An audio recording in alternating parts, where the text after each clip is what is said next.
नमस्कार प्रिय प्रदेशवासियों। 79वें हिमाचल दिवस के शुभ अवसर पर मैं आप सभी को हार्दिक बधाई और शुभकामनाएं देता हूं।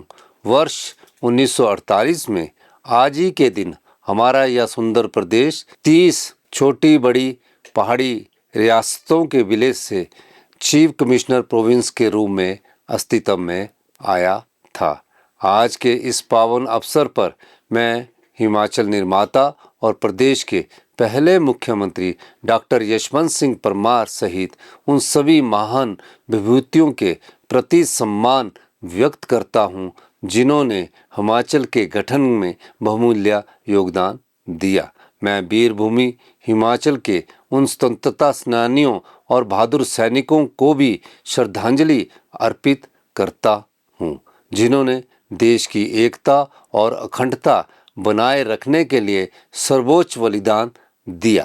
साथ ही मैं प्रदेश के मेहनती, ईमानदार और शांति प्रिय लोगों का विशेष रूप से आभार व्यक्त करता हूं, जिनके निरंतर प्रयासों से हमारे प्रदेश ने विकास के उच्च आदर्श स्थापित किए हैं।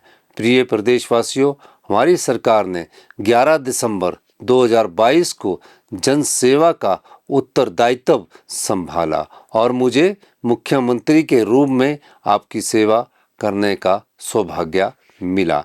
हमारी सरकार व्यवस्था परिवर्तन के माध्यम से हिमाचल प्रदेश को वर्ष 2027 तक आत्मनिर्भर और 2032 तक देश का सबसे समृद्ध राज्य बनाने की दिशा में पूरे समर्पण के साथ आगे बढ़ रही है। हमारी सरकार की नीयत बिल्कुल साफ है कि हम प्रदेश की संपदा को लूटने नहीं देंगे, क्योंकि इस पर केवल यहाँ के लोगों का हक है। हमने भ्रष्टाचार रोकने के लिए सभी चोर दरवाजों को बंद कर दिया है। हमारी सरकार ने विधानसभा चुनाव के दौरान दी गई सभी 10 गारंटियों को पूरा कर आपसे किया वादा निभाया है। हमने 1,36,000 कर्मचारियों को पहली ही कैबिनेट में ओपीएस का लाभ प्रदान किया है। आर्थिक, राजनीतिक और प्रदेश के इतिहास की सबसे बड़ी प्राकृतिक आपदाओं की गंभीर चुनौतियों का सफलतापूर्वक सामना करते हुए हमारी सरकार ने प्रदेश के विकास और जन कल्याण को नई दिशा देने का कार्य किया है। हमारे सामने एक बड़ा वित्तीय संकट खड़ा हुआ है, जिसका कारण पिछली सरकार से विरासत में मिला 76,633 करोड़ रुपए का कर्ज और कर्मचारियों की देनदारियों के रूप में लगभग 10,000 करोड़ रुपए का वित्तीय बोझ है। इस आर्थिक बोझ के बीच प्रदेश के लोगों के सामने आरडीजी बंद होना एक और चुनौती बनकर खड़ी हो गई है। 16वें वित्त आयोग ने 1952 से मिल रही राजस्व घाटा अनुदान को समाप्त कर दिया है, जो 2026 से 2031 तक मिलनी थी। आरडीजी बंद होने से हमारे प्रदेश को हर साल औसतन 8 से 10,000 करोड़ रुपया यानी 5 साल में लगभग 50,000 करोड़ का नुकसान होगा। आरडीजी बंद होने से प्रदेश के लोगों के अधिकार को छीना गया है। अगर पिछली भाजपा सरकार की बात करें तो 5 वर्षों में उसको आरडीजी के रूप में 47,000 करोड़ रुपया तथा जीएसटी कंपनसेशन के रूप में 13,000 करोड़ रुपया प्राप्त हुए थे। पिछली सरकार को जहां 60,000 करोड़ रुपया मिले, वहीं हमारी सरकार को महज 17,000 करोड़ रुपया ही मिले। आज हमारे सामने चुनौती बड़ी है, लेकिन हमारे लोगों का हौसला पहाड़ से भी बड़ा है। हमारी सरकार वित्तीय अनुशासन लाकर हिमाचल प्रदेश को आत्मनिर्भर बनाने की दिशा में कदम बढ़ा रही है। आरडीजी बंद होने के कारण हमें पिछले साल के मुकाबले इस वित्त वर्ष में 3,000 करोड़ कम का बजट प्रस्तुत करना पड़ा। यह हमारे दृढ़ संकल्प है कि हम इन चुनौतियों से लड़ेंगे और नए संसाधनों के सृजन से प्रदेश को विकास और समृद्धि की राह पर आगे ले जाएंगे। भाइयों और बहनों, इस वित्त वर्ष के लिए मैंने जो बजट प्रस्तुत किया है उसमें आम लोगों और मिडिल क्लास पर कोई बोझ नहीं डाला गया है। यह प्रदेश का पहला ऐसा बजट है जिसमें किसानों, बागवानों, पशुपालकों, भेड़ पालकों और मछुआरों को केंद्र में रखकर लाभ दिया गया है।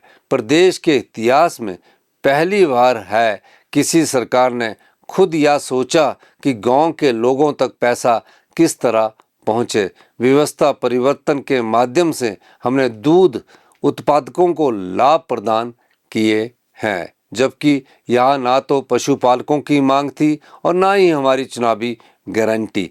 हमारी सरकार गाय और भैंस के दूध की खरीद पर पशुपालकों को देश में सबसे अधिक समर्थन मूल्य प्रदान कर रही है। पिछले 3 सालों में गाय के दूध पर समर्थन मूल्य 32 से बढ़ाकर 61 रुपये प्रति लीटर और भैंस के दूध पर 47 से बढ़ाकर 71 रुपये प्रति लीटर किया गया है।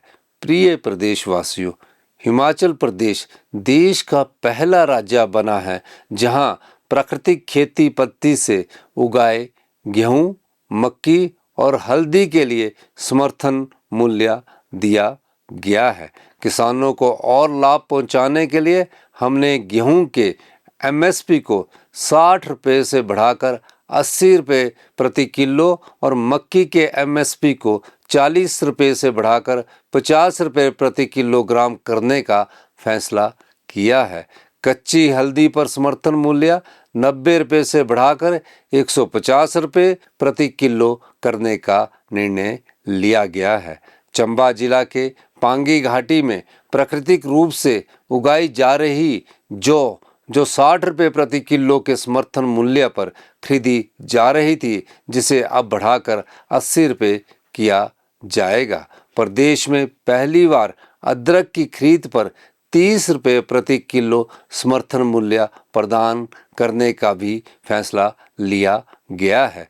मछली पालकों के लिए प्रदेश सरकार ने इस साल जलाशयों की मछली के लिए न्यूनतम समर्थन मूल्य देने का निर्णय लिया है। हमने यह भी फैसला किया है कि बरसात के मौसम में जब मछली पकड़ने पर प्रतिबंध रहता है, उस दौरान मछुआरों को 3,500 रुपया प्रति वर्ष की एक मुश्त सम्मान निधि प्रदान की जाएगी ताकि यह अपना जीवन यापन बेहतर ढंग से कर सके। इसके अलावा जलाशयों से पकड़ी गई मछलियों पर रॉयल्टी दर को 15% से घटाकर 1% करने का निर्णय भी लिया गया है। इसके साथ ही हमारी सरकार ने गिल नेट पर 90% और बोट की खरीद पर 70% सब्सिडी देने का फैसला किया है। भाइयों और बहनों, हमने देश में पहली बार बागवानी नीति लागू करने का फैसला किया है, जिससे 82,500 लोगों को डायरेक्ट तथा इनडायरेक्ट रोजगार के अवसर प्राप्त होंगे।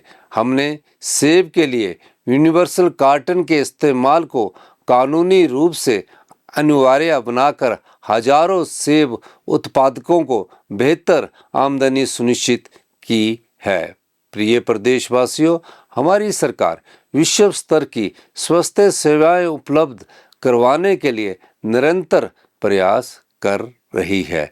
15 से 20 वर्ष पुरानी मशीनों और उपकरणों को बदलने की तथा दिल्ली एम्स के स्तर की बेहतरीन चिकित्सा सेवाएं उपलब्ध करवाने के लिए 3,000 करोड़ रुपए खर्च किए जा रहे हैं। राज्य में पहली बार रोबोटिक सर्जरी की शुरुआत स्वास्थ्य क्षेत्र में एक क्रांतिकारी पहल है। यह सुविधा प्रदेश के 4 मेडिकल कॉलेजों में शुरू की जा चुकी है और जल्द ही हमीरपुर मेडिकल कॉलेज में भी उपलब्ध होगी। हम प्रदेश में एडवांस ऑटोमेटेड लैब की सुविधा प्रदान करने जा रहे हैं, जिससे कंप्यूटर के माध्यम से कई प्रकार के टेस्ट एक ही ब्लड सैंपल से हो जाएंगे तथा इनकी रिपोर्ट भी सटीक होगी। लोगों को उनके घर के नज़दीक की बेहतर स्वास्थ्य सुविधाएं देने के लिए हमारी सरकार ने आदर्श स्वास्थ्य संस्थान बनाए हैं, जहां पर 6 स्पेशलिस्ट डॉक्टर्स सेवाएं दे रहे हैं। प्रदेश के मेडिकल कॉलेजों में सुविधाएं बढ़ाने की ओर भी हमारी सरकार विशेष ध्यान दे रही है। यहाँ पर स्टेट ऑफ द आर्ट मशीनें लगाई जा रही है। आईजीएमसी शिमला में पेट स्कैन की सुविधा शुरू हो चुकी है, जबकि टांडा मेडिकल कॉलेज में यह सुविधा जल्दी उपलब्ध करवाई जाएगी। यह स्वास्थ्य क्षेत्र में हमारी बहुत बड़ी उपलब्धि है, क्योंकि अब प्रदेश के लोगों को कैंसर जैसी कई गंभीर बीमारियों के टेस्ट के लिए बाहरी राज्यों में जाने की जरूरत नहीं रहेगी। मेडिकल कॉलेजेस को सही ढंग से चलाने में पीजी स्टूडेंट्स की भूमिका महत्वपूर्ण होती है। इसलिए हमारी सरकार ने सभी मेडिकल कॉलेजों में पीजी के 314 अतिरिक्त पदों को भरने की प्रक्रिया शुरू कर दी है। इसके अलावा डॉक्टरों, पैरामेडिकल स्टाफ और टेक्नीशियन के खाली पदों को भी मिशन मोड पर भरा जा रहा है, ताकि मेडिकल कॉलेज प्रभावी रूप से काम करें और मरीजों को प्रदेश के अंदर ही बेहतर स्वास्थ्य सुविधाएं मिल सके। स्वास्थ्य और शिक्षा हमारी सरकार के सुधारों का केंद्र है। हम चाहते हैं प्रदेश के लोगों को जहां बेहतर स्वास्थ्य सेवाएं मिले, वहीं विद्यार्थियों को भी गुणात्मक शिक्षा उपलब्ध हो। प्रिय प्रदेशवासियों, शिक्षा क्षेत्र के युक्तिकरण और विद्यार्थियों को गुणात्मक शिक्षा प्रदान करने के लिए हमारी सरकार ने ऐतिहासिक कदम उठाए हैं। इनके कारण शिक्षा क्षेत्र में हमारी रैंकिंग देश भर में 5वें स्थान पर पहुंच गई है, जो पूर्व भाजपा सरकार के समय 21वें स्थान पर फिसल गई थी। हमारे लिए गौरव की बात है कि हिमाचल प्रदेश पूर्ण साक्षर राज्य बन गया है। अपनी चुनावी गारंटियों को पूरा करते हुए हमने सभी सरकारी स्कूलों में पहली कक्षा से इंग्लिश मीडियम शुरू किया है, ताकि सरकारी स्कूलों में पढ़ने वाले बच्चों में आत्मविश्वास की कमी ना रहे और वे भविष्य की चुनौतियों के लिए तैयार हो सके।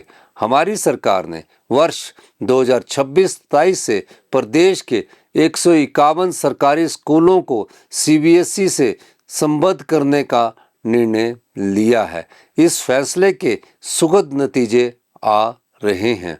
पहले जहां सरकारी स्कूलों में छात्रों की संख्या कम हो रही थी, वहीं अब सीबीएसई स्कूलों में विद्यार्थियों की संख्या में बढ़ोतरी हुई है। हमने यह भी फैसला किया है कि सभी सीबीएसई स्कूलों में मेडिकल, नॉन मेडिकल और कॉमर्स विषय पढ़ाए जाएंगे। मैंने विभाग को इस बारे में सभी तैयारियां करने के निर्देश दिए हैं।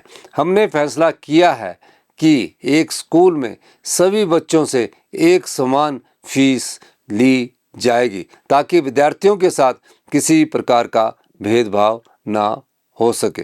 प्रदेश सरकार ने प्रत्येक विधानसभा क्षेत्र में अत्याधुनिक सुविधाओं वाले राजीव गांधी राजकीय आदर्श डे बोर्डिंग विद्यालय स्थापित करने की पहल भी की है। भाइयों और बहनों, डॉक्टर वाईएस परमार विद्यार्थी ऋण योजना शुरू कर युवाओं को उच्च और वोकेशनल शिक्षा के लिए 1% ब्याज पर 20 लाख रुपए तक की ऋण सुविधा प्रदान की जा रही है, जिसकी गारंटी प्रदेश सरकार द्वारा दी जा रही है।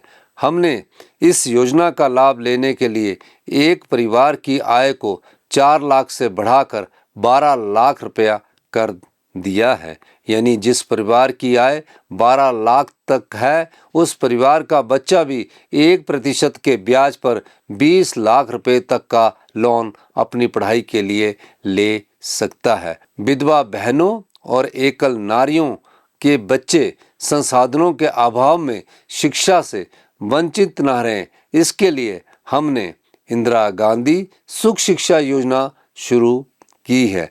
अब इस योजना को विस्तार देते हुए पात्र लाभार्थियों के बच्चे जो प्रदेश के बाहर सरकारी, वोकेशनल और प्रोफेशनल संस्थानों में प्रवेश पाएंगे, उनकी हॉस्टल फीस से लेकर पढ़ाई का खर्चा राज्य सरकार वहन करेगी। मुख्यमंत्री सुख आश्रय योजना के अंतर्गत 6000 अनाथ बच्चों को चिल्ड्रन ऑफ द स्टेट का दर्जा प्रदान कर प्रदेश सरकार इनकी शिक्षा, स्टार्टअप आरंभ करने, घर बनाने के लिए भूमि एवं धनराशि सहित अन्य सुविधा प्रदान करने की जिम्मेदारी उठा रही है। कांगड़ा जिला के लुथान में लगभग 93 करोड़ रुपए की लागत से मुख्यमंत्री आदर्श ग्राम सुख आश्रय परिसर का निर्माण किया जा रहा है, जिसमें 400 आश्रितों के लिए आधुनिक सुविधाओं से युक्त आवास सुविधा उपलब्ध होगी। इसके अलावा सोलन जिले के कंडा घाट में दिव्यांग जनों के लिए उत्कृष्टता केंद्र का निर्माण किया जा रहा है, जहां 27 वर्ष तक की आयु के 300 दिव्यांग बच्चों और वयस्कों को आवास, उच्च शिक्षा के अवसर और कौशल विकास जैसी सुविधाएं उपलब्ध होगी। प्रिय प्रदेशवासियों, हिमाचल प्रदेश के प्राकृतिक सौंदर्य और यहाँ के पर्यावरण को बचाना हमारी सरकार की प्राथमिकता है। इस दिशा में एक और कदम बढ़ाते हुए हमने पर्यावरण संरक्षण को रोजगार के साथ जोड़ा है। राजीव गांधी वन संवर्धन योजना के अंतर्गत इस साल महिला मंडलों, युवक मंडलों और अन्य स्वयं सहायता समूह को प्रति हेक्टेयर 1,20,000 रुपये की आर्थिक सहायता प्रदान की जाएगी। हम मिशन 32% योजना भी शुरू करने जा रहे हैं, जिसके अंतर्गत प्रदेश के हरित आवरण को 29.5% से बढ़ाकर वर्ष 2030 तक 32% तक किया जाएगा। हमारी सरकार ने अगले 2 वर्षों में 500 मेगावाट सौर ऊर्जा परियोजनाएं स्थापित करने का लक्ष्य रखा है। हमने करुणामूलक रोजगार नीति में संशोधन कर प्रति परिवार आय की पात्रता को 2,50,000 से बढ़ाकर 3 लाख रुपए किया है, ताकि और अधिक पात्र युवाओं को लाभान्वित किया जा सके। प्रिय प्रदेशवासियों, हमारी सरकार समाज के हरेक वर्ग को आर्थिक सुरक्षा, सहयोग और सम्मान देने के लिए प्रतिबद्ध है। पिछले 3 वर्षों में हमारी सरकार ने सामाजिक सुरक्षा पेंशन योजना के तहत 99,799 नए मामले मंजूर किए हैं। हमारे दिव्यांग भाई और बहनें भी आत्मसम्मान के साथ बेहतर ढंग से जीवन यापन कर सके, इसे ध्यान में रखते हुए हमारी सरकार ने उन्हें मिलने वाली सामाजिक सुरक्षा पेंशन को 1,700 रुपये से बढ़ाकर 3,000 रुपये प्रति माह करने का फैसला लिया है। भाइयों और बहनों, हर महीने 125 यूनिट तक घरेलू बिजली उपभोक्ताओं के लिए शून्य बिल योजना जारी रहेगी, जबकि 126 से 300 यूनिट तक ₹1.72 प्रति यूनिट की सब्सिडी लागू होगी। हमने पुरानी बीपीएल सूची को बदले बिना 1 लाख अति गरीब परिवारों को आर्थिक सहायता देने के लिए अपना परिवार सुखी परिवार योजना शुरू की है। इस योजना के तहत इन परिवारों को 300 यूनिट तक मुफ्त बिजली देने का निर्णय लिया गया है। साथ ही इन परिवारों की महिलाओं को इंदिरा गांधी प्यारी बहना सुख सम्मान निधि योजना के अंतर्गत 1500 प्रति माह की सम्मान राशि भी दी जाएगी। हमारी सरकार इस बात के लिए प्रतिबद्ध है कि अति गरीब और पिछड़े परिवारों तक सरकार की योजनाओं का लाभ पहुंचे। बीपीएल परिवारों का सर्वेक्षण करने का कार्य जारी है और अब तक प्रदेश में 1,10,367 परिवारों को बीपीएल परिवार अधिसूचित किया जा चुका है। प्रदेश सरकार ने 59 वर्ष से अधिक आयु की 2,82,000 महिलाओं की सामाजिक सुरक्षा पेंशन भी अप्रैल 2024 से 1,100 रुपये से बढ़ाकर 1,500 रुपये की है। प्रिय प्रदेशवासियों, केंद्र सरकार ने मनरेगा योजना को बंद कर इस योजना की मूल भावना के साथ खिलवाड़ किया है। पहले यह योजना डिमांड ड्रिवन थी, जिसका अर्थ यह था कि पंचायत प्रधान जितना भी काम करना चाहते हैं उन्हें उसका पूरा पैसा इस योजना के तहत मिलता था। लेकिन अब यह योजना एलोकेशन बेस्ड हो गई है, यानी हर प्रदेश के लिए केंद्र सरकार एक निश्चित बजट तय कर देगी और अगर कोई प्रदेश उस बजट से अधिक पैसा खर्च करना चाहता है तो 100% भार उस प्रदेश को उठाना पड़ेगा। हिमाचल जैसे छोटे से राज्य के लिए मनरेगा का बंद होना एक बहुत बड़ा झटका है और इससे पंचायतों में विकास कार्यों पर प्रभाव पड़ेगा।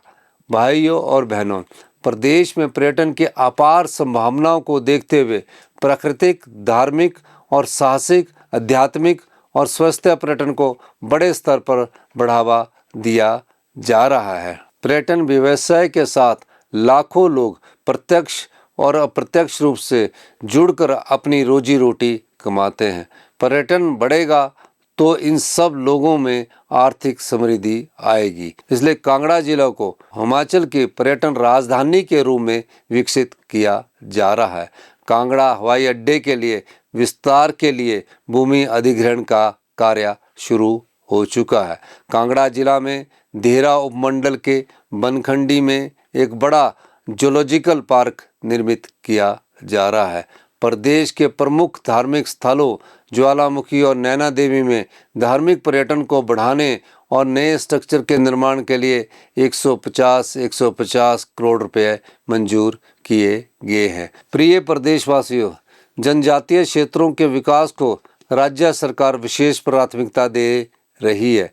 जनजातीय क्षेत्रों को हमारी सरकार कितना महत्व देती है यह इस बात से ही पता चलता है कि रिकांगपिओ में राज्य स्तरीय हिमाचल दिवस समारोह आयोजित किया जा रहा है। आपको यह जानकर खुशी होगी, पिछले साल यह समारोह चंबा जिला की पांगी घाटी के किलाड़ और वर्ष 2023 में लाहौल स्पीति जिला के काजा में मनाया गया था। स्पीति से ही मैंने 18 साल से ऊपर सभी पात्र बहनों और माताओं को 1,500 रुपये प्रति माह की सम्मान राशि प्रदान करने के लिए इंदिरा गांधी प्यारी बहना सुख सम्मान निधि योजना शुरू करने की घोषणा की थी। इस योजना के पहले चरण के अंतर्गत काजा उपमंडल, कुब्बी उपमंडल, डोडरा क्वार उपमंडल, लाहौल उपमंडल, किन्नौर जिला में और पांगी में महिलाओं को धनराशि वितरित की गई है। हमारी सरकार ने जनजातीय क्षेत्रों में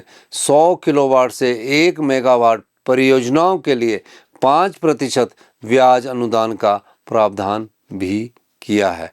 किन्नौर से लेकर सभी बॉर्डर एरिया में पर्यटन को बढ़ावा देने के लिए हमारी सरकार ने विशेष पहल की है। इस प्रयास के बेहतर परिणाम सामने आ रहे हैं और बॉर्डर एरिया में पर्यटकों की संख्या बढ़ी है। प्रदेश सरकार किन्नौर जिला के रक्षम और नाको, चांगो, ख्वाब को पर्यटन की दृष्टि से विकसित कर रही है, जिससे किन्नौर जिला की आर्थिक व्यवस्था में और सुधार आएगा। प्रिय प्रदेशवासियों, हमारी सरकार अपने कर्मचारियों के सम्मान और सुरक्षा के प्रति हमेशा प्रतिबद्ध है। मैं प्रदेश सरकार के मेहनती कर्मचारियों को भरोसा दिलाता हूं कि उनके सभी भुगतान समयबद्ध तरीके से किए जाएंगे। हमने निर्णय लिया है कि वर्ष 2016 से पूर्व के सभी पेंशनरों और पारिवारिक पेंशनों का बकाया एरियर इसी वित्त वर्ष में किया जाएगा। इसी तरह 1 जनवरी 2016 से 31 दिसंबर 2021 तक के दौरान सेवानिवृत्त हुए चतुर्थ श्रेणी के कर्मचारियों का बकाया ग्रेच्युटी और लीव एनकैशमेंट एरियर का पूरा भुगतान भी इसी वित्त वर्ष में कर दिया जाएगा। प्रदेश सरकार ने 31 मार्च 2026 तक 2 वर्ष का लगातार सेवा काल पूरा करने वाले अनुबंध कर्मचारियों को नियमित करने का फैसला लिया है। कठिन वित्तीय स्थिति के बावजूद हमारी सरकार ने दिहाड़ीदारों की दिहाड़ी में 25 रुपये की वृद्धि की है तथा आउटसोर्स कर्मियों को न्यूनतम 13,070 रुपये प्रति माह दिए जाएंगे।